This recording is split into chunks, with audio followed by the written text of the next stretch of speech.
O javali de Erimanto. Hércules e seus companheiros lá iam de rumo à Arcádia. Nessa parte da Grécia ficava o monte Erimanto, que vinha sendo assolado por um gigantesco javali. Cada vez que o monstro descia para os vales, era para fazer estragos horrorosos. Daí o pavor dos seus moradores e o pedido de socorro que endereçaram ao rei Euristeu.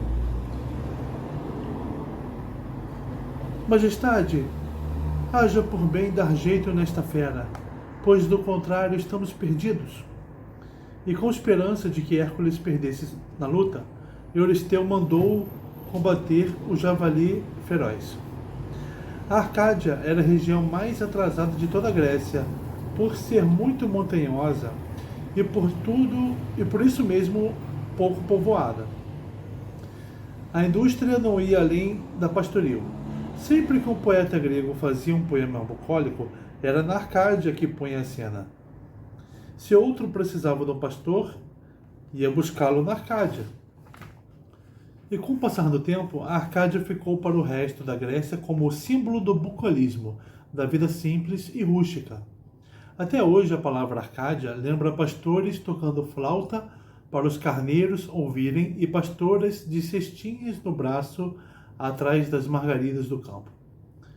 Quem deu essas noções sobre Arcádia foi o Visconde, que andava passando bem do desarranjo cerebral. Pedrinho não sabia se ele sarara de todo ou se estava atravessando um período de lucidez.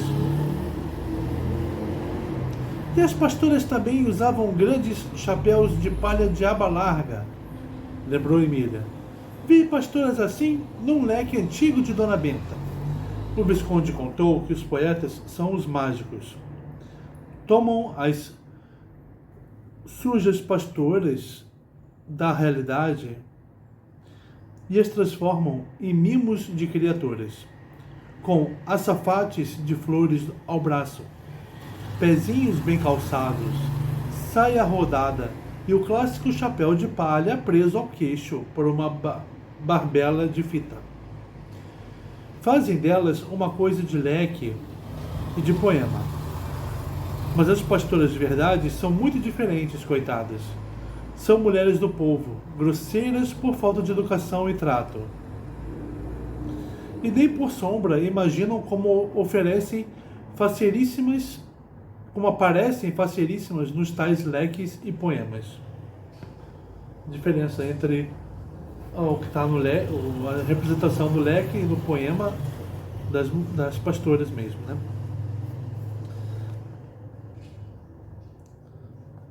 Nesse ponto da conversa, Hércules, que seguia na frente, parou para falar com um viandante. Queria saber onde ficava a residência do centauro Foulo, seu amigo. Foulo? Repetiu o viandante. Mora por aqui, sim. Coisa de uma légua neste rumo. Mas está aí uma coisa que eu não sabia. Que Hércules tivesse um amigo centauro. Tenho dois. Esse Foulo e o do nome Quiron, que mora na Maleia, respondeu o herói. Confesso, meu amigo, ódio aos centauros, do que aliás me arrependo, pois vi que com um pouco de educação eles se mostram excelentes criaturas, como o nosso amigo Meiomi. O passante não sabia quem era. Hércules explicou. Um centaurinho novo que capturamos e amansamos. Lá vem ele. E apontou para Meiomi, que vinha na volada com os carneiros do almoço aos ombros. O viandante ficou apavorado, pois era a primeira vez que via um desses tremendos seres. Foulo morava por lá, mas o nosso homem nem sequer passava por perto de seus domínios. Enquanto o centaurinho preparava o almoço, Hércules deixou-se ficar sentado por ali, a conversar com o passante. Isso depois de ter feito a apresentação de Pedrinho, do Visconde e da Emília. Grande admiração e espanto do homem, sobretudo do Visconde, que ele achou parecidíssimo com uma aranha. E esse canudo com abas que ele tem na cabeça? Chama-se cartola, respondeu Emília. É o chapéu usado no mundo moderno pelas pessoas importantes. presidentes de república, ministros, doutores, sábios. Estezinho é sábio. Depois de informar-se de muita coisa do tal mundo moderno, o homem pediu a Hércules que lhe contasse por miúdo a sua atuação no célebre caso do choque entre os centauros e os lápidas. Hércules, porém, tinha vergonha de contar coisas da Grécia perto do seu escudeiro, o qual sabia de todos os assuntos muito mais que ele, e deu a palavra ao Visconde. Escudeiro, conte a este homem o que sabe dos centauros. E o Sabuguinho contou. Antes de mais nada, disse ele, temos de ver como os centauros surgiram nesta Grécia. A coisa começou no Olimpo, certa vez em que os deuses estavam se banqueteando com a ambrosia e o néctar. Entre os comensais figurava um criminoso asilado no Olimpo, Ixion, o rei dos Lápidas, o qual era filho de Zeus e uma ninfa. Asilado por quê? Indagou Pedrinho. Porque havia matado o sogro, e Zeus, com dó do filho assassino, asilou o namorada dos deuses. Mas esse Ixion era do chifre furado. Em vez de ficar quietinho, sabe o que fez? Pôs-se a namorar Hera, ou Juno, a esposa de Zeus. Que desaforo! Exclamou Emília. E Zeus? Zeus estava de muito bom humor quando percebeu a coisa. E, em vez de zangar-se com um patife, teve uma ideia. Mandou que uma nuvem tomasse a forma de Juno e correspondesse ao namoro de Ixion. Que coisa engraçada! Exclamou Pedrinho. Estou vendo que o Olimpo dos gregos é um verdadeiro teatro. Se é, e por isso não tem conta o número de dramas, comédias e tragédias da literatura clássica em que o enredo é uma passagem qualquer lá no Olimpo. Nunca houve no mundo maior manancial de casos prodigiosos, e isso porque o Olimpo era filho da imaginação grega, a mais rica de todas as imaginações da antiguidade. Esse caso de Ixion até hoje é recordado. Quando alguém toma uma coisa por outra, o uso é dizer-se: ele tomou a nuvem por Juno. E o que aconteceu? Aconteceu que Ixion namorou a nuvem e depois andou se gabando.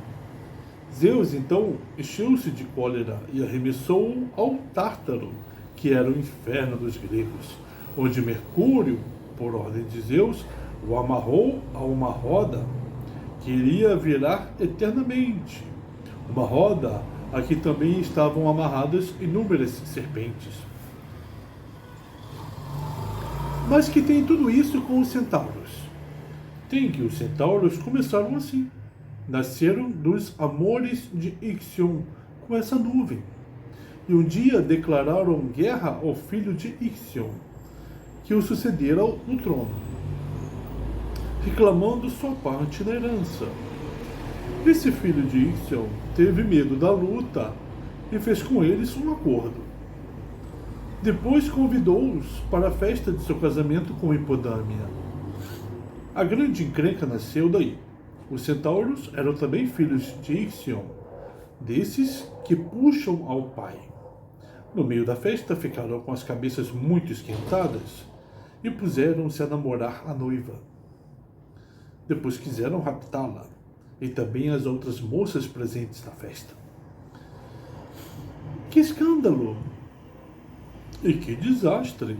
Exclamou o Visconde. Imaginem que entre os convivas estavam 3 tremendos heróis. Aqui o meu amo Hércules, Teseu e Nestor.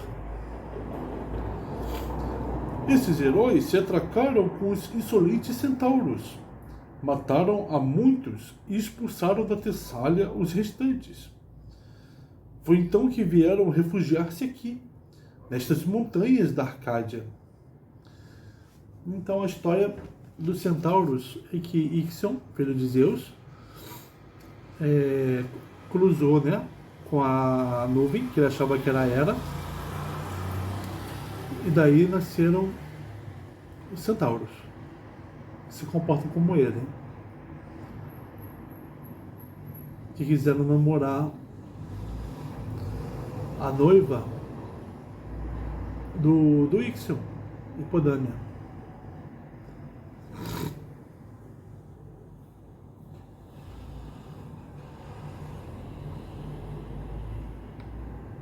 Na verdade, a noiva do filho do Ixion, do outro filho do Ixion, né? Que estava se casando com Hipodâmia. E aí os centauros foram se refugiar ali na Arcádia. Hércules estava de boca aberta. Como é que aquela aranhinha pernuda sabia tanta coisa certa? Talvez fosse sortilégio daquilo que ele não tirava da cabeça, e no mundo moderno se chamava Cartola. Daí a grande veneração e respeito do herói pela cartolinha do Visconde. Depois falaram em Folo, o centauro amigo que o herói desejava visitar. E Hércules voltou-se para meu amigo. Escute, vamos daqui à morada de Folo e é possível que encontremos por lá outros centauros. Tenho medo, tenho receio de que você sinta a voz do sangue e queira nos abandonar. O centaurinho deu uma gargalhada. Ficar por aqui entre esses brutos? Nunca! Depois do que ouvi de Pedrinho e Emília, só um lugar no mundo me serve, o sítio de Dona Benta. Então posso ficar sossegado?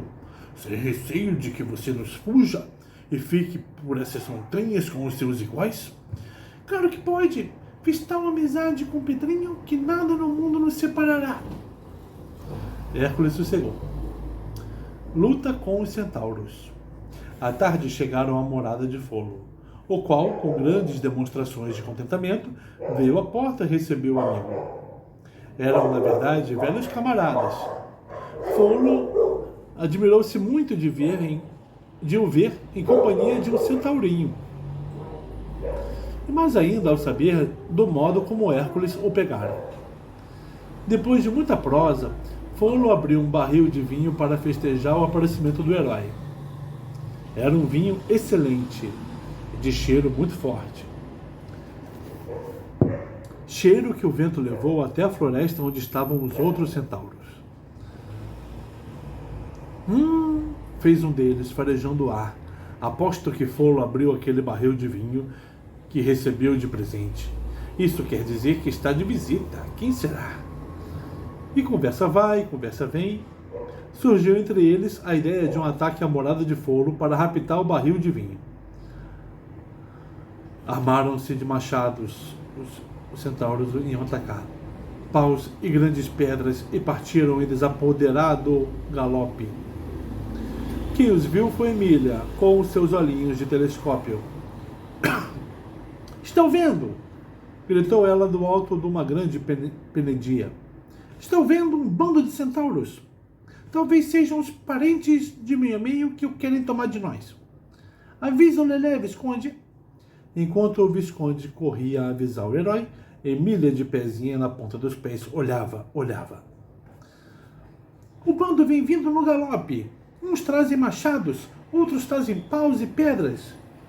Vem de nariz para o ar, farejando o barril de vinho que Folo abriu. Hércules estava de prosa com seu amigo centauro, sem nada desconfiar do furacão em marcha. O Visconde aproximou-se com um recado. Senhor Hércules, a Emília manda dizer que os centauros vêm vindo no galope. Hércules deu um pulo, já em guarda e de mão no carcaz. Enquanto Folo perguntava o que era, ele sacava as flechas sem ponta e jogava-as a um canto. Só queria as bem pontudas. Os centauros vêm vindo, repetiu Hércules. Vamos ter luta feroz.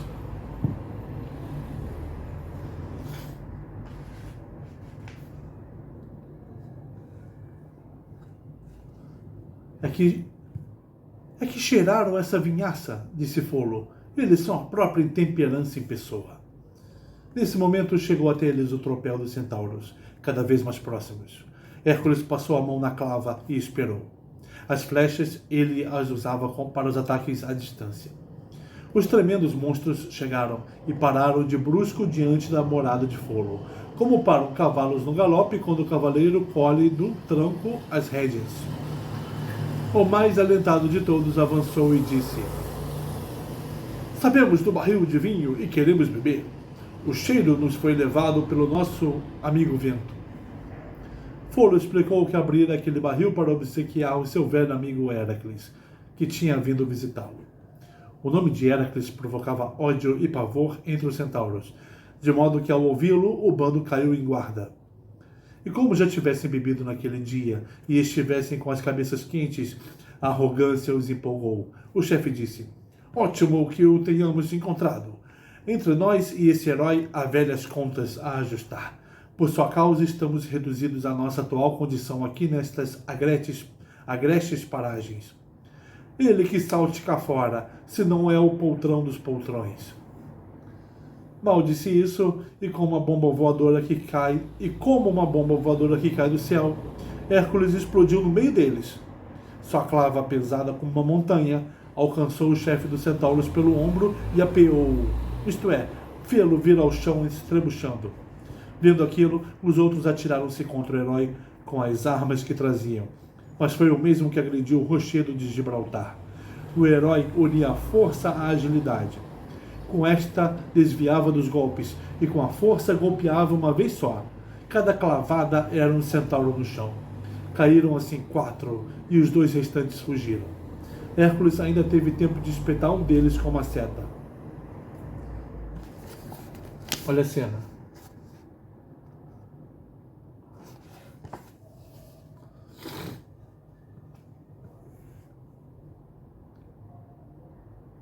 Folo ficou sentidíssimo daquilo, porque era parente e amigo dos 5 centauros mortos. Que loucos! Que imprudentes! Virem atacar quem? A Heracles, o invencível herói que já os havia destroçado na festa dos Lápidas. Loucos! Loucos! Tinha agora de enterrá-los. E Folo reuniu todos os corpos num certo ponto para o funeral. Depois foi em busca do fugitivo, alcançado a distância pela seta de Heracles. Tomou o cadáver nos braços. A seta estava cravada em suas costas. Folo arrancou-a, mas ao fazê-lo, feriu-lhe-se na mão. Foi a conta. Dali a pouco, estorcia-se em dores e morria uma morte horrorosa. O veneno que Hércules usava nas setas era infalível. Nossa, o Hércules causou a morte de todos os centauros. O triste fim de seu amigo centauro encheu de dor o coração do herói. Hércules chorou como uma criança, apesar das palavras de Pedrinho. Não adianta, Hércules. O que adianta é fazermos os funerais de Folo e enterrarmos o cadáver dos outros. Emília censurou-o com a maior severidade. Esse seu gênio exaltado não dá certo, Lelé. Por qualquer coisinha fica fora de si, enxerga tudo vermelho, e lá vem a hecatombe. Matar 5 lindos centauros, que judiação! Bastava dar-lhes uma boa sova. De sova a gente sara, mas que morre desaparece para sempre. O bom sistema é o dos americanos, nas fitas de cowboys. Quando chega a hora, o pega é tremendo. E dos que fazem a gente se torcer na cadeira. O bom, depois de ser quase vencido, acaba vencendo e pondo o mal no nocaute. Mas ninguém morre. Era o que você devia fazer aqui. Pôr nocaute esses centauros, mas só. Que direito tem uma criatura de tirar a vida de outra? Não é mesmo, Visconde? Sim, respondeu o escudeiro. Entre os mandamentos da lei, há um que diz, não matarás. Está vendo, Lelé? Até o seu escudeirinho sabe que isso de matar é só quando se trata de hidras de Lerna ou de leões da lua. Matar 5 centauros é contra todas as leis, porque há poucos centauros no mundo. E no dia em que todos desaparecerem, o mundo ficará vários pontos mais sem graça. O herói ficou envergonhadíssimo da sua ação e concordou que era um bruto, indigno de ter um escudeiro como o Visconde de Sabugosa. Depois do sermão moral da Emília e de uma prédica do Sabuguinho, Hércules disse: muito bem, o que está feito, está feito. Vamos enterrar com toda a solenidade o meu querido Folo e depois prosseguiremos em nossa penetração rumo ao Erimanto. O enterro de Folo foi um ato comovente. Pedrinho fez um discurso ao pé da cova, tão bonito que Hércules esvaziou toda a sua reserva de lágrimas. Emília aparou uma dessas lágrimas num vidrinho de homeopatia lá da sua canastra e escreveu no rótulo: Lágrima hercúlea, recolhida por mim mesma no dia do enterro de Folo. A ciganinha não perdia ensejo de tirar partido de todos os acontecimentos. Mas esse encontro de Hércules com os 6 centauros não foi o último. Tempos depois, o herói esqueceu as censuras da Emília e o sermão do Visconde e teve outro encontro com o resto dos centauros, aos quais atacou a flechaços e fez fugir para a Maléia. Lá morava Quiron, o mais sábio de todos os centauros e também amigo de Hércules. A cólera de Hércules, porém, não respeitou coisa nenhuma. Foi para a Maléia e mesmo nos domínios de Quiron continuou a perseguição dos centauros fugidos. E como aconteceu que uma das suas setas acertasse por acaso em Quiron, mas esse seu amigo veio a morrer por causa da cólera do herói. O desespero de Hércules nessa ocasião não teve limites, e para vingar a morte de Quiron voltou-se contra o resto dos centauros com fúria maior ainda. Muito poucos se salvaram, só os que conseguiram alcançar um promontório onde o deus das águas, Netuno, os transportou para a Ilha das Sereias.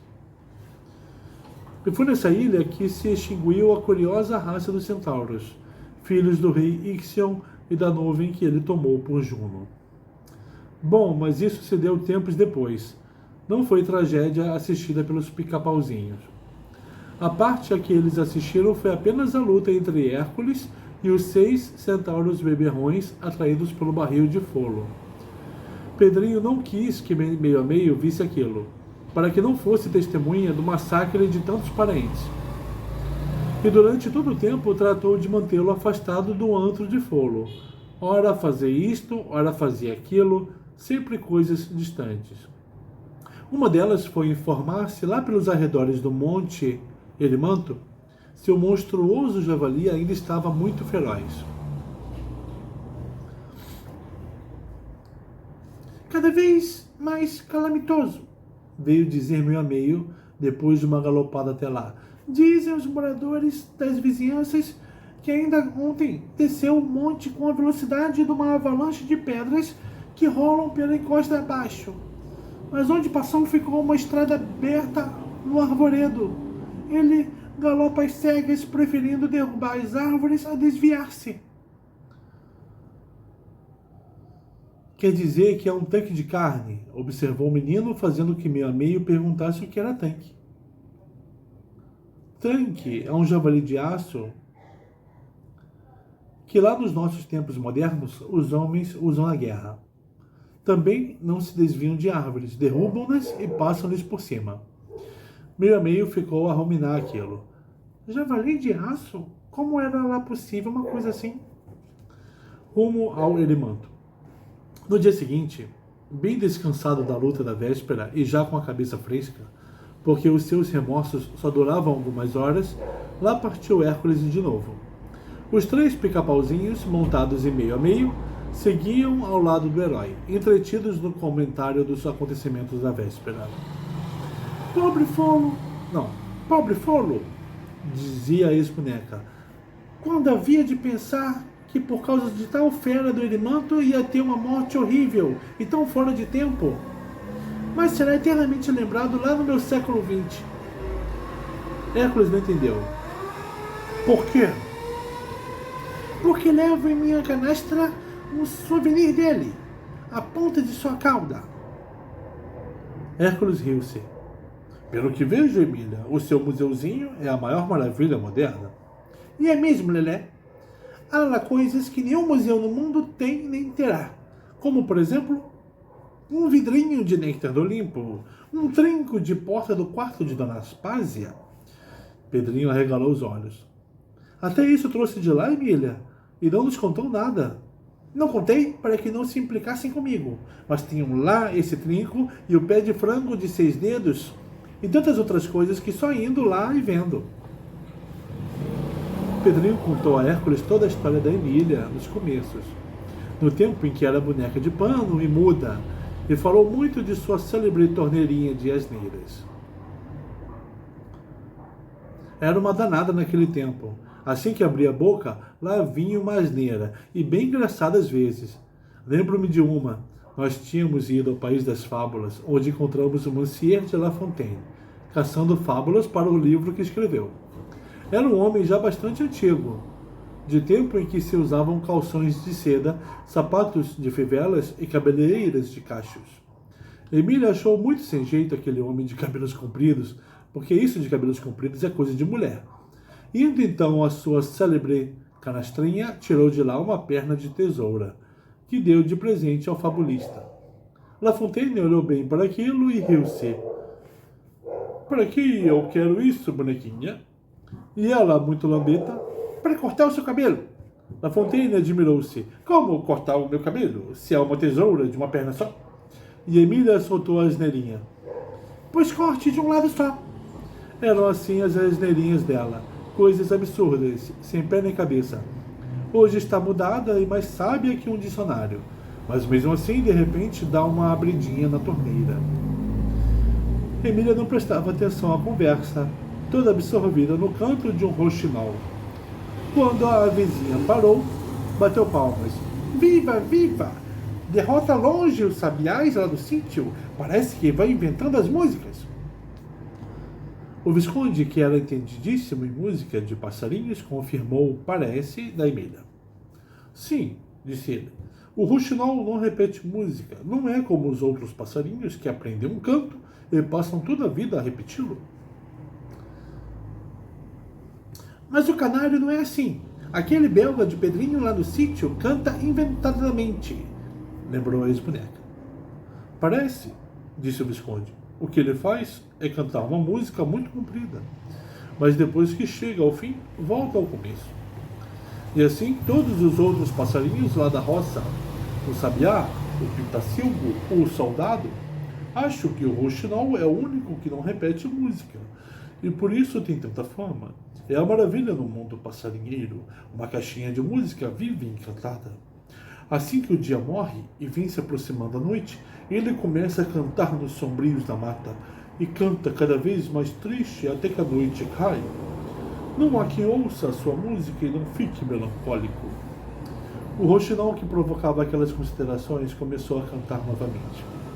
O Visconde ergueu o dedo em gesto de parem, escutem. Todos pararam e escutaram. Sim, não podia haver música mais saudosa, nem mais bem executada. Não havia um errinho, não havia a menor desafinação. O prodigioso cantor de penas ia improvisando, inventando sua música de despedida da luz do sol. Pela primeira vez na vida, Hércules deu atenção ao rouxinol, e aquela música mexeu com ele lá por dentro. Era a educação. E sua ideia sobre a educação lhe voltou à cabeça, fazendo-o pensar este pensamento. Estes pica-pauzinhos estão me educando.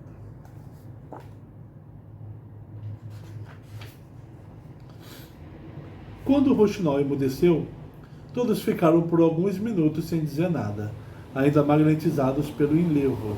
Depois o Visconde falou. Tudo aqui neste povo tem uma explicação poética. Sabem que os gregos explicam o aparecimento do rouxinol e... Sabem como os gregos explicam o aparecimento do rouxinol e da andorinha? Ninguém sabia. O sábio ali era só o Visconde, o qual trouxe um pigarro e contou a história de Filomela e Prógine. Estas duas moças, filhas de Pandião, rei de Atenas, eram muito amigas, dessas que não se largam. Certo dia, Prógine casou-se com Tereu, rei da Trácia, de quem teve um filho de nome Itis. Mas nem esse menino a consolava da ausência de Filomela. Que saudades! Era uma das que, quanto mais o tempo passa, mais apertam. Um dia, Progne não aguentou mais e disse ao marido: Vá a Atenas e traga minha irmã, pois do contrário morrerei de saudades. Tereu foi, mas era um mau sujeito esse tipo. Ao dar com Filomela uma beleza de criatura, aproximou-se violentamente, e ao trazê-la, tentou no meio do caminho obrigá-la a fugir com ele. Filomela, cheia de indignação, repeliu aquela proposta absurda. E sabe o que aconteceu? Tereu suicidou-se. Matou-a. Raptou à força. Suspirou. Então, primeiro falou Emília, depois Pedrinho, depois o Hércules, depois o meu amigo. O Visconde riu-se. Todos erraram. Tereu nem se suicidou, nem a matou, nem a raptou, nem suspirou. Como Filomela não parasse de chorar e gritar, ele cortou-lhe a língua e depois trancou-a num velho castelo abandonado que havia por ali, deixando-a sob a guarda de gente de sua confiança, e continuou a viagem sozinho. Chegando em casa, fez um ar muito triste e contou a Progne que a coitadinha da Filomela havia morrido. Imagina o desespero de Progne, disse Emília. Eu, quando voltar para o sítio, nem conto essa história para a tia Anastácia. Olha os meninos ouvindo os passarinhos, sabe?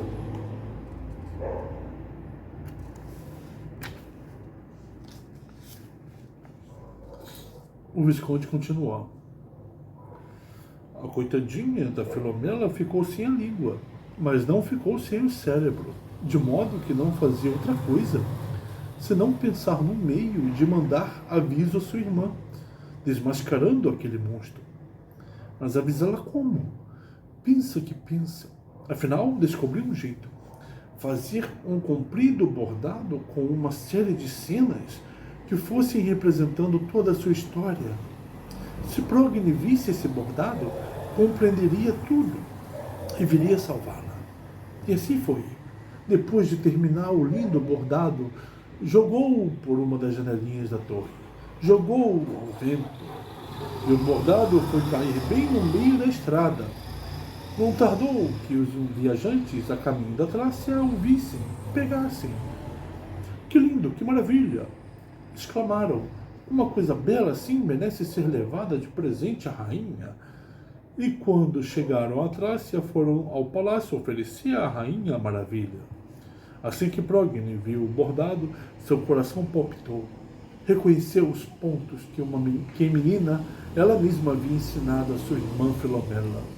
E atestando na série de cenas do bordado, compreendeu tudo. Filomela não estava morta, como havia dito o infame Tereu, e sim presa no castelo. Que bom! Exclamou Emília, batendo palmas. Aposto que Progne vai salvá-la. Isso poderá fazer, disse Pedrinho. Mas a língua? Quem conserta a língua cortada? Continue, Visconde. Então, continuou o Visconde, durante uma das grandes festas a Dioniso, que o rei Tereu dava todos os anos, Progne aproveitou-se da barafunda para disfarçar-se e correr ao castelo velho, onde subornou os guardas, entrou e raptou a irmã. Cá fora, disfarçou-a também e toca para o palácio em festa. Entraram sem que ninguém as visse. O rei estava se banqueteando num desses banquetes dos reis antigos que varam horas e horas e vão até a madrugada. E Progne, então, que imaginam que essa rainha fez? Consertou a língua de Filomela, disse Hércules. Deu-lhe uma faca para que matasse o rei, disse Pedrinho. Desmascarou o rei, seu marido, disse meu amigo. Nada, declarou o Visconde. Progne estava tomada de tal ódio pelo marido que imaginou a mais terrível das vinganças. Ajudada pela irmã, matou o menino Itis, filho de Tereu, e cortou-lhe a cabeça. Que monstra! Errou Emília. Que culpa tinha o coitadinho? Nenhuma, está claro, mas é sabido que o ódio é assim. Não respeita coisa nenhuma. O ódio de Progny contra o marido estendeu-se ao menino, que era um produto desse marido, uma espécie de prolongamento dele.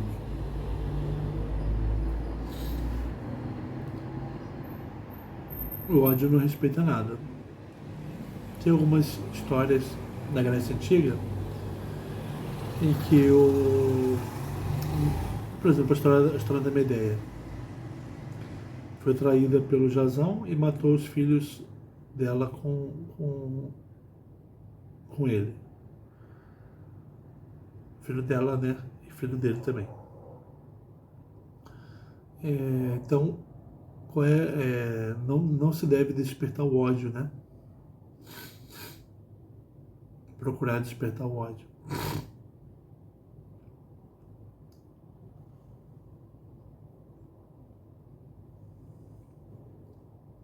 Muito bem. Tereu estava no banquete, já com a cabeça tonta de tanto vinho. De modo que, quando viu entrar Filomela com uma coisa em punho, jogou que fosse visão. Esfregou os olhos. Olhou de novo. Sim, era ela mesma. A cunhada adiantou-se e jogou para cima da mesa a coisa que trazia na mão. Tereu arregalou os olhos. Era a cabeça do seu filhinho Itis. Hércules estava comovidíssimo. Quis dizer qualquer coisa, mas engasgou. E que fez o rei Tereu? Perguntou Emília. Ficou uns instantes apatetado. Depois sacou da espada e investiu contra seu próprio irmão Drias, também ali presente, certo de que esse irmão era cúmplice em tudo aquilo. Atravessou o pobre Drias com a espada e atirou-se em perseguição das duas irmãs. E matou-as também? Não teve tempo. Os deuses do Olimpo, achando que aquela família precisava de conserto, transformaram Filomela em Roxinol, Progny em Andorinha, Itis em Corruíra e Tereu em Polpa.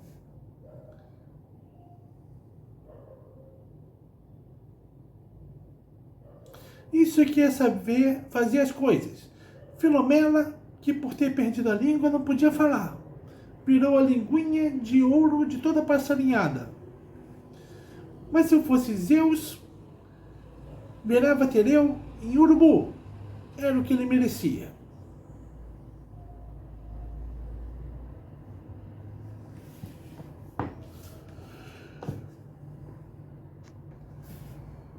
A Fênix. Do roxinol, a conversa passou para outras aves e, por fim, recaiu sobre a célebre Fênix. Oh, a Fênix! Exclamou Hércules. Já ouvi falar. Dizem que vive séculos. Tem o tamanho da águia e na cabeça um topete de um vermelho vivíssimo. As penas do corpo também vermelhas, com exceção das do pescoço, que são douradas. E as da cauda? Essas são brancas, entremeadas de alguma cor de sangue. Que linda deve ser! Já era noite, quase fechada. Hércules ajeitou-se por ali mesmo para dormir, e os pica-pauzinhos procuraram um abrigo numa gruta de pedra. Olha um desenho da Fênix.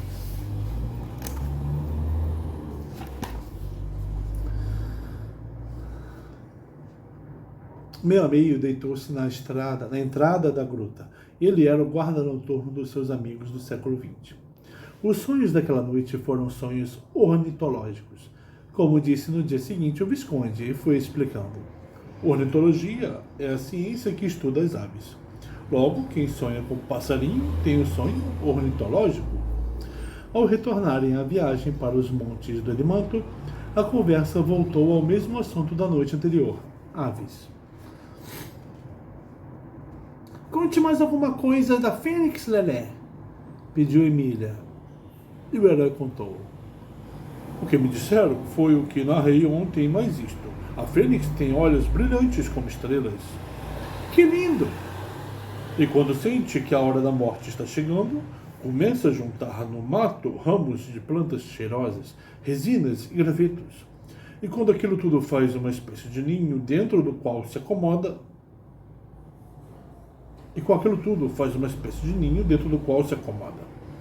Isso antes do carro de Apolo aparecer no horizonte. Quando aparece e seus raios começam a esquentar, aquele ninho resinoso pega fogo e vira uma grande fogueira, na qual a fênix é completamente consumida, só ficando um montinho de cinzas. E aí, então é que acontece o prodígio. Do meio daquela cinza aparece um ovo, do qual logo sai uma nova fênix.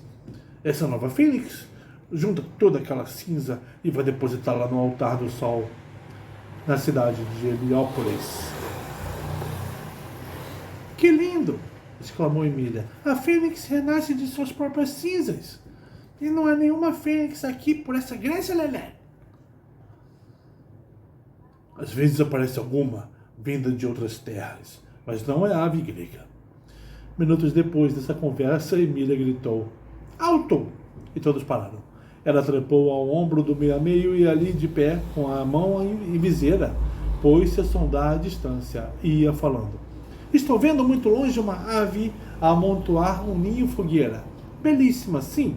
Tudo a cor de pitanga, com um topete muito vivo e rabo branco. Será uma fênix? Exclamou Pedrinho, já assanhado. E Emília continuou. Não sei, mas está fazendo direitinho como Lelé disse.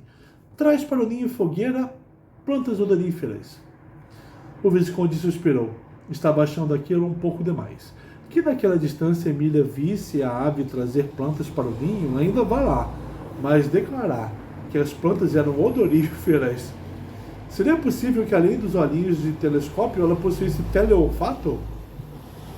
Está pronto o ninho fogueira, continuou Emília. Agora a ave ajeitou-se no meio daqueles combustíveis e está rezando de mãos postas. Ave com mão, à espera de que um raio de sol venha incendiá-la. Embora Hércules acreditasse cegamente no que a ex-boneca dizia, também começou a achar aquilo demais. Ele deu ordem a meio para correr até lá e ver se era assim mesmo. O centaurinho partiu no galope, com o Visconde no lombo, porque os verdadeiros sábios nunca perdem ensejo de verificar o que podem. E enquanto meio galopava na direção da fênix, Emília continuava a ver coisas, mas já preparando uma escapatória.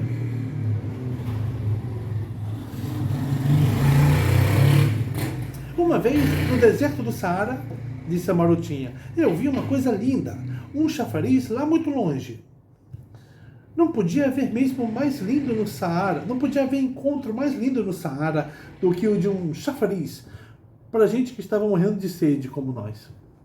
Pedrinho pensou em desmascarar a ex-boneca, dizendo que tudo aquilo era invenção.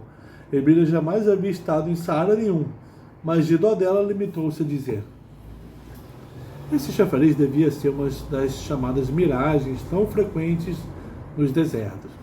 Os viajantes sedentos veem oásis e coisas onde não há oásis nem coisa nenhuma. Hércules ficou na mesma, porque na terra grega não havia desertos, nem oásis, nem miragens. Emília continuou. E bem pode ser que aquela fênix seja uma miragem. Não, não é. Espere um pouco. Está mais pegando fogo. Pronto, o ninho fogueira pegou fogo. A fênix está se consumindo nas chamas. O centaurinho acabava de chegar ao ponto indicado, e por mais que olhasse, não percebeu fênix nenhuma. O Visconde sorriu consigo, murmurando: aquela Emília. E como nada achassem, voltaram. Não encontramos ave nenhuma, disse meia ao chegar. Eu e o Visconde demos uma volta por lá e nem sinal.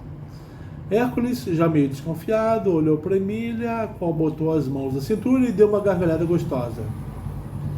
Nunca vi dois sarambés maiores. Quando chegaram lá, a fênix já havia sido devorada pelo fogo. Em vez de procurarem uma ave, deviam ter procurado uma cinzinha, mas aposto que nem pensaram nisso. Meio olhou muito desapontado para o Visconde. Realmente eles não tinham tido a ideia de procurar cinzinha nenhuma. Pois, meus grandes bobos, o que se deu foi isto. Enquanto vocês galopavam para lá, a fênix desapareceu consumida pelas chamas e ficou reduzida a um punhadinho de cinzas.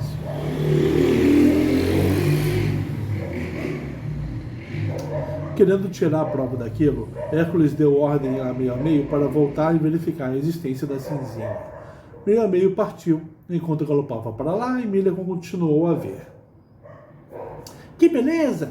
Exclamou, fazendo cara de admiração. Estão vendo a maravilha das maravilhas. A cinza está se juntando, está tomando forma. É a fênix que renasce de suas próprias cinzas. Pronto, está formadinha. Agora começou a experimentar as asas. Vai voar. Voou. Hércules estava de boca aberta. Que maravilha aquela criaturinha. Enquanto isso, Meio a Meio e o Visconde chegaram novamente ao ponto indicado e puseram-se a procurar cinzinhas. Nem sombra, não havia nem cheiro de cinza, e voltaram desapontados. Nada encontramos, Hércules, disse Meio a Meio ao chegar, e o Visconde confirmou. Não há lá nem sequer sombra de nenhuma cinzinha. Emília deu nova gargalhada. Os bobos! Como poderiam ter encontrado cinza se quando vocês estavam no meio do caminho, a fênix renasceu e lá se foi pelos ares? Queriam que ela ficasse parada à espera dos 12 sarabéis? Desse modo, Emília embaçou a todos com a sua prodigiosa esperteza e até Pedrinho ficou na dúvida. Quem sabe se é mesmo verdade tudo quanto ela disse? Apenas um não duvidou de Emília, Hércules. Não duvidou naquele momento nem nunca. Ficara tão escravo daquela criatura que era Emília dizer, era ele jurar em cima, como se ela fosse o próprio escudo da Palas Atena. O incidente foi o assunto da conversa entre Pedrinho e Hércules, no momento em que os dois se afastaram do resto do bando. Emília faz coisas que atrapalham a gente, disse Pedrinho. Aquela história da pulga que ela viu nas escamas do dragão de São Jorge parece caçoada pura. Mas quem sabe? Tudo é possível neste mundo. Esse caso da Fênix hoje, ela veria mesmo a Fênix incendiar-se e renascer das cinzas ou estava nos enganando? Impossível saber. Hércules, porém, já não tinha a menor dúvida. Na minha opinião, viu. Ela contou tudo tão certinho. Ah, Hércules, você não conhece Emília. É um dos maiores mistérios de todos os tempos modernos. Nasceu boneca de pano, feia e muda, feita lá pela tia Anastácia. E foi indo, foi evoluindo, até ficar no que é. Hércules não tinha vergonha de perguntar o que era quando não entendia alguma palavra. E perguntou o que queria dizer evoluindo. Evoluir é mudar com aperfeiçoamento. Uma coisa que muda, mas não se aperfeiçoa, não está evoluindo. A água de um rio está sempre mudando de lugar, mas não evolui, porque muda sem aperfeiçoar-se, entendeu? Hércules fez um esforço para entender e parece que entendeu, pois disse: nesse caso eu também estou evoluindo. Minha cabeça, minhas ideias estão mudando. Para melhor ou para pior? Para melhor.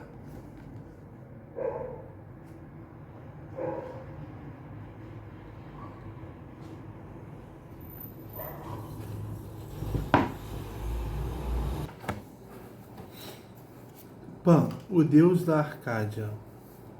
A Arcádia tinha o seu deus especial.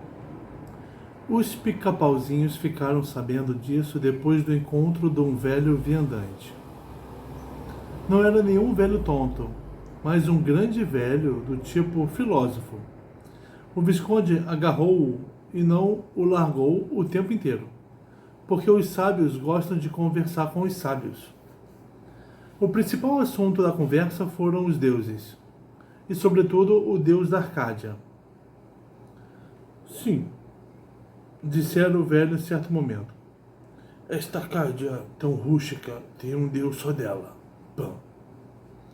O Visconde tinha suas noçõezinhas sobre Pan, mas ignorava os pormenores e a verdadeira especialidade desse deus.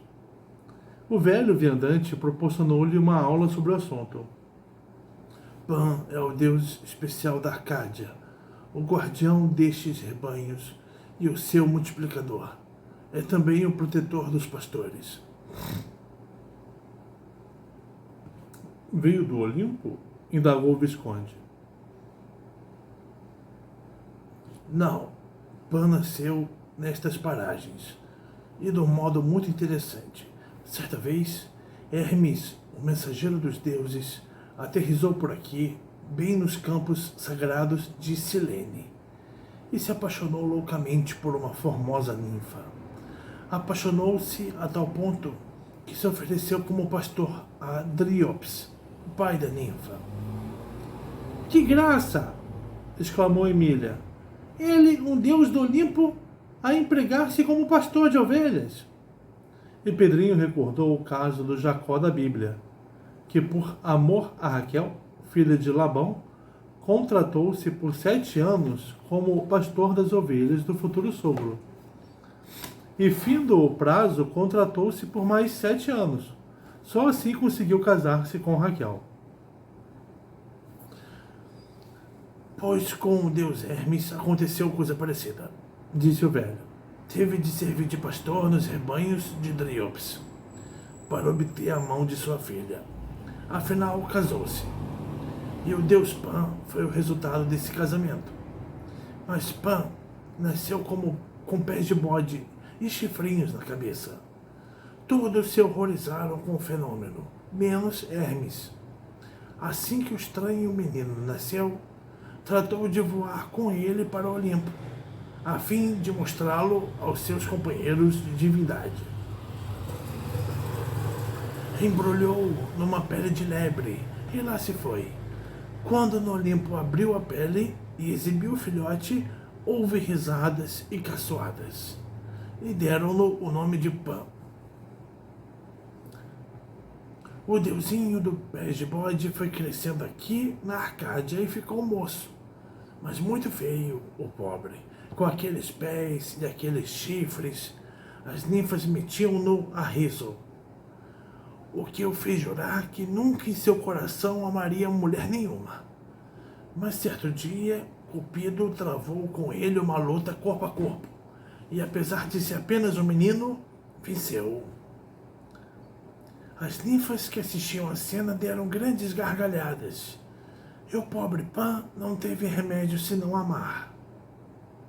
Com tia Anastácia também foi assim, berrou Emília. Quando eu a espetei com uma das flechas de Cupido, levou as mãos ao peito, revirou os olhos para o céu e pôs-se a soltar suspiros de amor.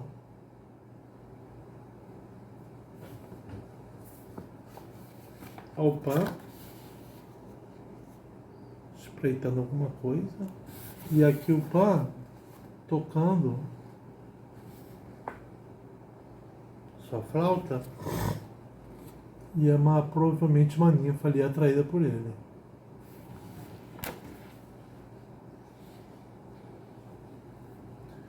O velho também não entendeu aquilo e continuou. Começou a amar e logo depois encontrou a ninfa Sírinx, que só queria saber da caça e tinha recusado a mão de todas as divindades.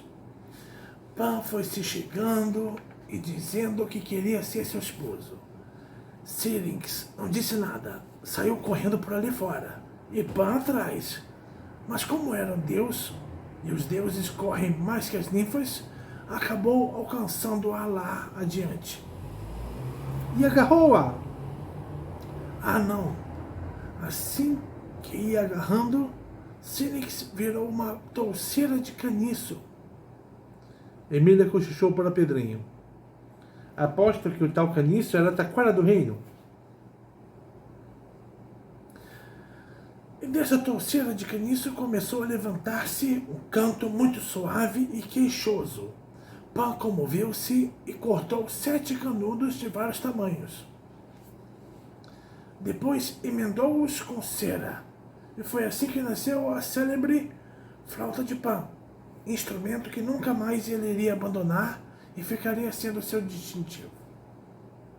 Então a história da flauta de Pan é quando ele foi atrás de uma ninfa, a Sírinx. Ela se escondeu no meio de uns caniços, né? E esses caniços se lamentavam. Aí o Pan fez uma flauta daqueles caniços.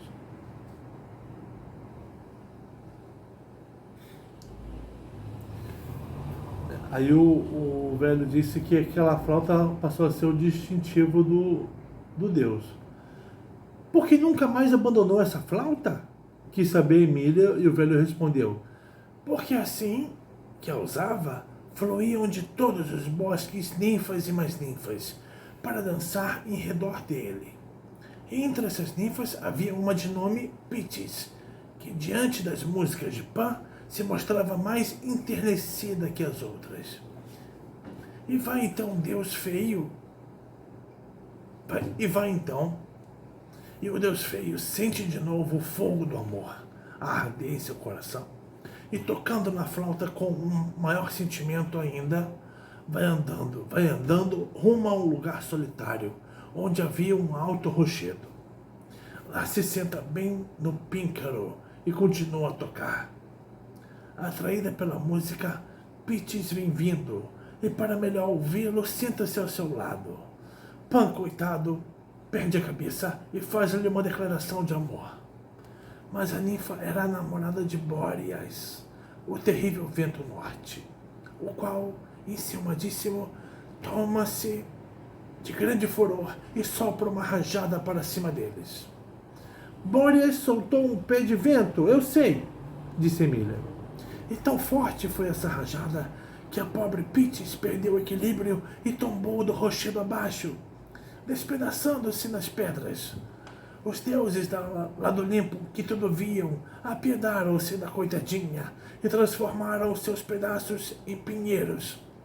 Um pinheiro que cresce entre pedras. Desde esse dia, Pan tomou o pinheiro como a sua árvore e passou a andar com uma coroa de folhas de pinheiro enganchada nos chifres.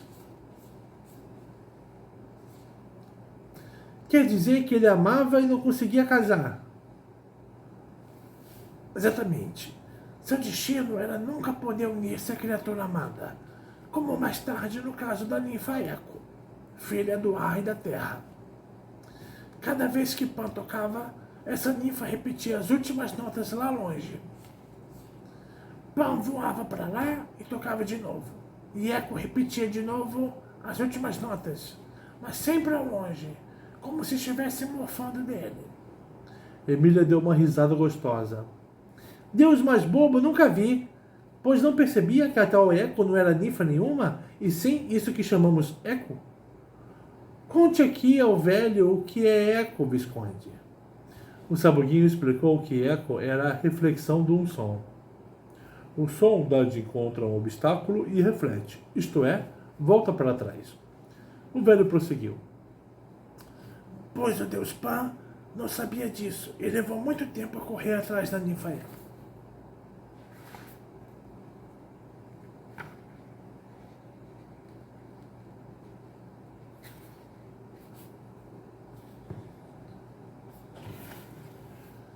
Eu sei desse Deus mais um pedacinho que você não sabe, disse o Visconde para o velho.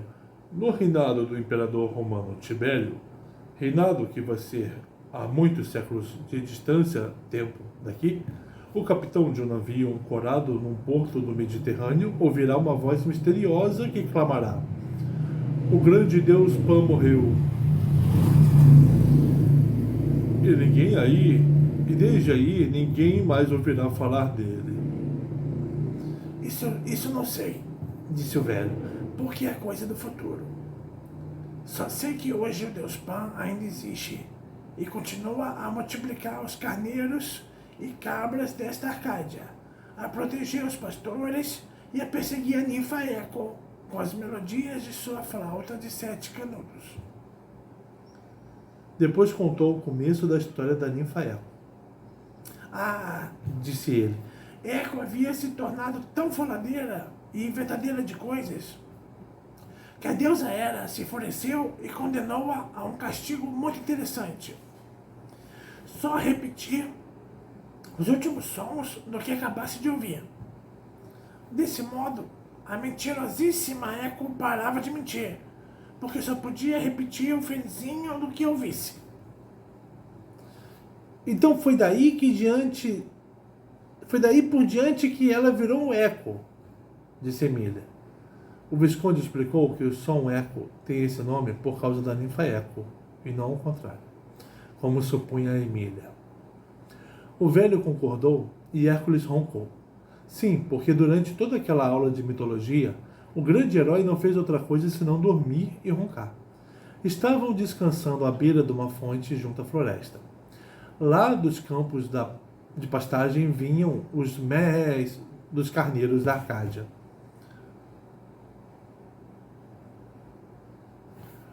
Um dia em que Eco saiu à caça, Continuou o velho. deu com um rapaz da mais perfeita beleza, Narciso, filho do rio Cefise. Imediatamente seu coração se encheu de amor. Mas como declarar esse amor se o castigo de Hera a impedia de falar antes dele?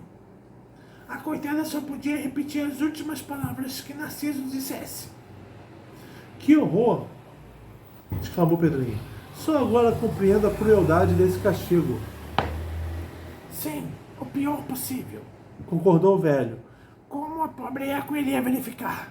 Narciso se perdera na mata e, não vendo nenhum dos seus companheiros, gritou: "Não há alguém aqui por perto de mim?" "Mim!" respondeu Eco, de trás de um rochedo. Narciso olhou ao redor e não viu ninguém. "Se há!" gritou de novo. "Então juntemo-nos!" E Eco, muito alegre, repetiu: "Juntemo-nos!" E apresentou os seus olhos de Narciso. Mas o rapaz teve uma decepção. Esperava ver surgir um de seus companheiros, e o que apareceu foi a importuna e insistente ninfa. E repeliu-a dizendo: "Pensa que eu te amo?" A pobre Eco foi obrigada a repetir o "eu te amo" final, e fugiu no maior desespero. Desde então caiu em profunda tristeza e foi emagrecendo e se consumindo até ficar só ossos. Quando chegou a esse ponto, Zeus transformou-a em pedra e deixou que sua voz ficasse no mundo a repetir as últimas notas dos sons refletidos. Emília bateu palmas. Gosto dos gregos porque em tudo botam uma historinha. Para o Visconde e os sábios modernos, o eco é a tal reflexão dos sons. Para os gregos, é a voz da ninfa Eco transformada em pedra, 100 vezes mais lindo. Olha a imagem que aparece aqui.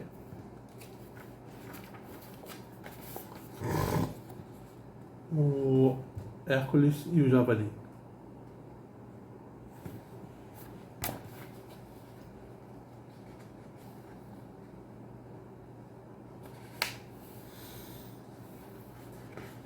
O Monte Erimanto. E foi assim, comparadas pelo caminho e conversas com viandantes, que o grupo alcançou a região onde se erguia o Monte Erimanto. Lá estava ele, coberto de vegetação, mas listrado de alto a baixo, como se grandes peneiros houvessem descido pela encosta. Hércules explicou: aquelas faixas de vegetação arrasada correspondem às descidas do Javali rumo ao vale. Vejam que violência tem o ímpeto desse monstro. Pedrinho observou que nos tempos modernos só os tanques conseguiam produzir efeitos assim. E teve um trabalhão para dar ao herói uma boa ideia do tanque. Mas que é que os puxa? Mas quem é que os puxa? Queria saber Hércules, e muito se admirou da resposta de Pedrinho. Os tanques não são puxados, são empurrados de dentro por um grande número de cavalos invisíveis, chamados HP. Hércules ficou a cismar naquilo. Muito bem, estavam em face do Erimanto, um monte habitado pelo feroz javali. Tinham de conferenciar sobre o que fazer. A ideia de Hércules era avançar contra a fera e matá-la a flechadas ou golpes de clava. Mas Pedrinho apresentou uma objeção. Mata e depois. Como vai provar ao rei Euristeu que de fato matou o javali do Erimanto e não outro javali qualquer? Levo a pele, disse o herói. A pele? A pele? Peles de javali não faltam no mundo. O rei tem direito de duvidar. Que devo fazer então? Levar o javali vivo. Hércules coçou a cabeça e ficou a pensar. Depois pediu a opiniãozinha da Emília. E você que acha, Emília? Acho mesmo que, Pedrinho, um javali vivo convence muito mais que uma pele de javali. E você, Visconde? Idem, idem, respondeu o Visconde, e explicou que esta palavra latina idem quer dizer o mesmo. O meio a meio, o herói, a meio a meio, não, a meio a meio, o herói nada perguntou, porque não dava muita confiança ao seu taurinho. Refletiu mais uns minutos e resolveu. Pois fica assim, não o matarei, apanhá-lo-ei vivo. Mas como? Também estão ensinando o Hércules a não matar, né? Aqui Pedrinho entrou com seu jogo. Mestre que era em armadilhas de caçador. Lembrou-se logo do Mundel. Só com o Mundel, Hércules. E que é isso? O Mundel é um fosso de boa profundidade, coberto de paus com uma camada de terra e folhas secas por cima. Constrói-se o Mundel no carreiro do animal. Isto é, num caminho por onde ele tenha fatalmente de passar. E o que acontece? Acontece que quando o animal vem pelo caminho, de repente pisa na tampa falsa do Mundel e tudo aquilo afunda para o buraco com ele junto. O rosto de Hércules iluminou-se. Como era engenhosa e clara aquela astúcia. Sim, disse ele, adotemos o sistema, que parece ótimo. E encarregou Pedrinho de determinar o melhor ponto para a construção do Mundel. Nada mais difícil, porque o mundo é grande e a caça perseguida pode passar por aqui, por ali, por acolá. Como armar o Mundel na trilha certinha que a caça vai escolher? Isso é trabalho de muita dedução, como os de Sherlock Holmes, e realmente deu serviço ao miolo dos 3 pica-pauzinhos. Em que ponto armar o Mundel? Pela faixa de vegetação amassada nas encostas do elimanto, via-se que o monstro não tinha carreiro certo. Ora rasgava a floresta num ponto, ora a rasgava em outro muito distante do primeiro. Como adivinhar? Estavam na maior indecisão quando Emília resolveu o caso. Grandes bobos, disse ela. Quando as coisas encrencam desse modo, vocês bem sabem que só há um remédio. Aplicar o faz de conta. E tomando a frente do bando, caminhou até certo ponto da encosta e disse com a maior segurança. Faz de conta que é exatamente por aqui que a fera vai passar. Hércules nada entendeu daquilo. E Pedrinho não quis entrar em grandes explanações. Apenas disse que o faz de conta era um sistema infalível, mas só aplicável como último recurso. Determinado o ponto onde armar o Mundel, a tarefa de escavar o chão coube ao herói. Hércules lascou um tronco de árvore para fazer uma cavadeira, e com ela abriu, num instante, um enorme fosso de 7 metros de largura por outros tantos de comprimento e profundidade, e chamou Pedrinho para ver se bastava. Sim, disse o menino, depois de medir com os olhos a fundura do fosso. Não há javali nem animal nenhum que vença 7 metros no pulo. Como não? Contestou Emília. Qualquer tigre ou veado pula muito mais que isso. Pedrinho explicou que realmente pulava muito mais, porém aproveitando-se do impulso da carreira. Lá no fundo do fosso, sem espaço para correr e ganhar impulso, o animal pulador ficaria como que sem pernas. Pedrinho era mestre em pulos. Emília concordou. Depois de pronto o fosso, Hércules, sempre dirigido por Pedrinho, quebrou galhos e os foi colocando par a par sobre a boca do fosso. Em seguida jogou terra sobre aquela estiva e cobriu a terra com folhas secas. Pedrinho colaborou na parte final da obra, consistente em deixar a camada de folhas secas bem natural, de modo que o javali não desconfiasse. Emília chegou a espalhar por cima umas flores silvestres. Bom, disse Pedrinho depois de armado o Mundel, é preciso agora torcermos cordas bem fortes, porque temos de içar o bicho aí do fundo. E mandou o meio a meio buscar embiras em quantidade. Eles já haviam torcido cordas na aventura da corça de pés de bronze, de modo que o serviço andou depressa. Pedrinho precisava de 4 cordas, 2 compridas e fortíssimas, ou cordas de guia, como as denominavam. Depois, uma menor para a peia das patas do animal e a última para a focinheira. Hércules ficou sentado, a vê-lo preparar a peia e a focinheira, embora não compreendesse muito bem aquilo. Prontas que foram as cordas, Hércules mandou-os ficarem escondidos numa gruta próxima. Nada de ter trepar em árvores, porque esse javali derruba com a maior facilidade qualquer árvore. E depois que os viu bem abrigados, plantou-se atrás do mundel e rompeu em berros de desafio ao javali, que evidentemente morava no topo do elimanto. Porcalhão, venha, se tem coragem, aqui o aguarda Hércules, o herói invencível. O bobo do javali, lá no alto do elimanto, caiu na asneira de ouvir aquilo e enfurecer-se.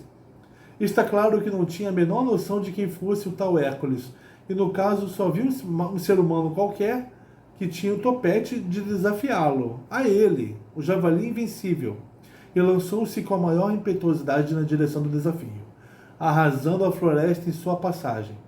O barulho foi de avalanche. Grandes árvores estalavam e abatiam-se como se fossem débeis plantas de jardim. Por via das dúvidas, Hércules se mantinha de clava em punho, uma clava nova feita do melhor pau daqueles arredores. Mas à sua frente jazia bem oculto um mundel de Pedrinho. Quando o javali divisou o vulto de Hércules, faíscas de gana espirraram de seus olhos vermelhos, e ele avançou para o herói em linha reta. De repente, tibum! Pisou na tampa falsa e lá se foi para o fundo do fosso, de cambulhada com toda aquela paulama e folharia seca. Urra! Berrou Pedrinho ao ouvir o estrondo. E montado em meio a meio, partiu no galope de rumo ao mundel. Lá estava o monstro a roncar e a debater-se, tonto da queda e sem a menor ideia do que lhe acontecera. Em seguida chegaram Emília e o Visconde e ficaram todos à beira do fosso a espiar o monstro colhido no mundel. Cara de coruja? Berrava Emília. Faça avalanche agora, se é capaz. Depois de gozarem por algum tempo a fúria impotente e o desespero do javali, trataram de laçá-lo com as 2 cordas compridas. E aí quem resolveu o caso foi o Visconde. Desça lá e corra a laçada na pata do monstro, ordenou Pedrinho. Para essas proezas arriscadas, o bom era sempre o Visconde, não só por não atrair a atenção da presa, como por ser consertável. Cada vez que lhe acontecia alguma coisa, tia Anastácia tomava do paiol um sabugo novo e refazia-o. O Visconde era fênix do sítio do Pica-Pau Amarelo. Apesar de todo o seu medo, o sabuguinho desceu ao fundo do poço e foi passando a laçada pelo pé do javali. O monstro bem que o viu, mas não ligou a mínima importância. Um animal naqueles apuros não liga importância a milhos. Preso que foi o javali pelo pé, Hércules o suspendeu como o guindaste dos portos suspendem as grandes cargas, e quando as patas traseiras ficaram de jeito, Pedrinho amarrou a peia. Depois disse a Hércules: Deixe-o cair de novo no fundo do buraco. Temos agora de laçá-lo pelo pescoço e suspendê-lo de modo que eu possa colocar a focinheira. E assim foi feito. Dessa vez não foi preciso o auxílio do Visconde. Depois de algumas tentativas com a laçada, Hércules colheu o javali pelo pescoço e puxou. Lá foi lentamente suspenso pelo guindaste hercúleo, e Pedrinho pôde ajeitar-lhe no focinho a engenhosa focinheira. Pronto! Gritou. Pode sacá-lo fora de uma vez, Hércules. Com um puxão, o herói sacou do fosso o monstro peado e enfocinheirado. Meio a meio segurava a ponta da outra corda, de modo que o bicharoco já nada podia fazer. Uma corda o mantinha de um lado, outra corda o mantinha do lado oposto. Mas mesmo assim o javali estrebuchou e corcoviou como burro bravo. Rumo a Micenas. Depois de muito pinote e corcovo, o javali do Elimanto compreendeu que era inútil resistir. Estava completamente frouxo. Bom, disse Hércules, podemos agora levá-lo a Micenas. Eu sigo na frente, segurando-o pela corda do pescoço, e meu armeio segue atrás, segurando pela corda do pé. E foi assim que o tremendíssimo javali do Erimanto chegou à cidade de Micenas, com grande assombro da população e o maior desapontamento do rei Euristeu. Pronto, majestade, disse Hércules ao surgir diante do rei com a terrível fera na corda. Euristeu, sentado no trono, tremeu de medo. E se aquelas cordas arrebentassem e o javali se lançasse contra ele? Mas não houve nada disso. Eumolpo deu ordem para a rápida construção de uma jaula. E 1 hora depois, o javali do Erimanto estava solidamente engaiolado e exibido na praça pública às multidões curiosas. A notícia desse quarto trabalho de Hércules correu pela Grécia inteira com a velocidade do raio. Desde Atenas até Esparta só se falava daquilo. E lá no Olimpo a deusa Hera teve um faniquito. Maldito herói! Pela 4ª vez saía incólume de uma terrível trama contra ele preparada. E a implacável perseguidora pôs-se a pensar em um novo trabalho, dessa vez absolutamente acima das forças de qualquer herói.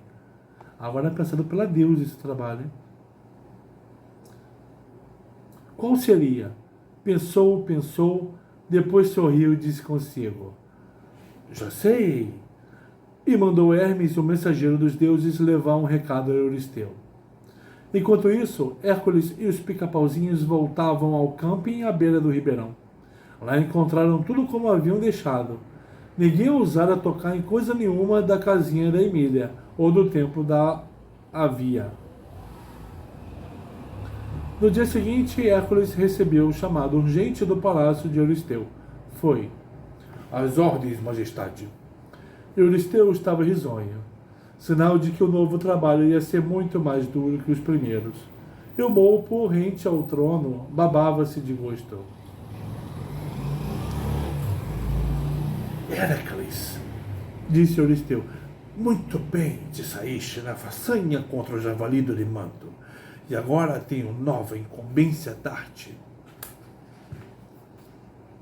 "As vossas ordens, majestade", respondeu o herói humildemente. Euristeu continuou no mesmo tom amável. "Quero que vás ao reino das Áugeas visitar esse colega e que limpes as suas famosas cavalariças." Hércules voltou ao campo muito apreensivo. Que será? Que me reservará a mim o rei Auges?" E quando Pedrinho lhe perguntou qual ia ser o 5º trabalho, respondeu: "Uma visita, meu caro. Apenas uma visita e umas vassouradas.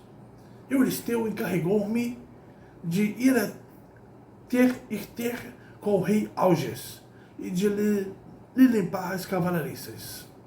"Quem é ele?" "Um rei possuidor de inumeráveis rebanhos de cavalos." "Só isso? Só fazer limpeza?" "Só!" "A fuga do javali." Eita, o javali fugiu. Que linda manhã do dia seguinte. O cavalo de Apolo galopava no campo azul do céu sem nuvens. Hércules, depois do banho no ribeirão, chamou Pedrinho para debater a viagem ao reino do rei Auges. Estavam nisso quando o mensageiro a cavalo apontou ao longe. Vinha no maior dos galopes. "Que será?" murmurou Pedrinho. O cavaleiro chegou e apeou bem diante deles. Estava quase sem fala. "Que há, homem?" perguntou Hércules. O mensageiro tomou fôlego e falou entrecortadamente: Que o javali arrebentou a jaula e fugiu." "Fugiu?" "Sim, fugiu e está fazendo os maiores estragos na cidade. Investe contra toda a gente e estraçalha os que pega. Os guardas do rei atacaram-no, mas em vão. Sua Majestade, Euristeu, não sabe mais o que fazer e manda pedir socorro a Hércules." O herói pôs-se de pé e correu em busca da clava. Depois pendurou a tiracolo carcaz de flechas e tomou o arco. "Pois vamos ver isso!" gritou e foi correndo para a cidade. Os pica-pauzinhos ficaram tontos por uns instantes, sem saber o que fazer. Depois decidiram-se. tinham de acompanhar o seu amigo Hércules. Meio já estava pronto para recebê-los no lombo. O cavalo do mensageiro, assustadíssimo de ver o centauro, havia disparado por aqueles campos afora. O pobre homem ficou a pé. "Monte aqui na garupa!" gritou-lhe Pedrinho, e ajudou-o a colocar-se na garupa do meio. E o centauro, com aquela penca de gente no lombo, lá se foi no galope rumo a Micenas. Ao entrar na cidade, Hércules dera com a população tomada de verdadeiro pânico. Uns escondiam-se nos porões, outros trepavam ao telhado das casas. Depois que os guardas do rei foram destripados pelas terríveis presas do javali, ninguém mais ousava atacá-lo. Só pensava em fugir ou esconder-se.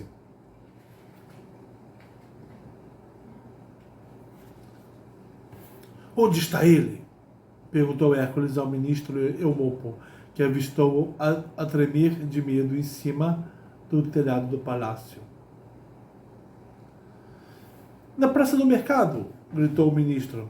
Hércules encaminhou-se para a praça do mercado e já de longe avistou o monstro fazendo os maiores estragos nas verduras. Em seu redor havia muitos cadáveres de guardas destripados, alguns ainda vivos e gemendo de cortar o coração. "Espera que te curo!" rosnou Hércules, firmando a mão no cabo da clava, e avançou. O javali reconheceu-o, largou as verduras e levantou a cabeça com os olhos já chamejantes de cólera. Ia destroçar aquele prudente herói como havia destroçado os guardas do rei. Nesse momento, meio, que viera desapoderado galope, entrou na praça, de modo que os pica-pauzinhos puderam assistir à batalha. E que batalha tremenda foi! O javali investiu contra Hércules e Hércules o esperou com a clava erguida. "Chegamos a tempo de assistir ao primeiro round!" berrou Pedrinho, pondo-se de pé no lombo do centauro. "Aposto que no primeiro golpe já Hércules o abate." Mas não foi assim. O golpe do herói pegou a fera em pleno crânio, mas parece que o crânio do javali era de aço. A clava rachou pelo meio. "A clava rachou!" berrou Emília, e o monstro nem deu sinal de sentir. Só com flechas. Hércules que recua, e foi o que Hércules fez. Dando um tremendo salto para trás, colocou-se a 20 metros do javali, de modo a poder ajeitar no ar com uma flecha. Esticou a corda e zás! A flecha espetou no toitiço do monstro, mas não cravou fundo, nem alcançou o centro vital. Apenas serviu para enfurecê-lo ainda mais, e o javali investiu para cima do herói com o ímpeto de uma bomba voadora. Hércules deu outro salto para trás e despediu segunda seta, a qual não produziu maior resultado que a primeira.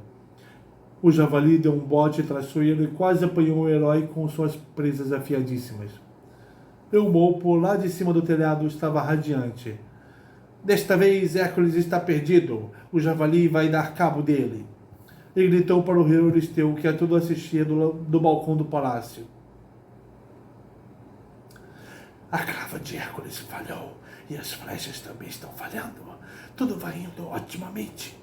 Euristeu, lá no balcão, sorriu. A situação de Hércules não era boa.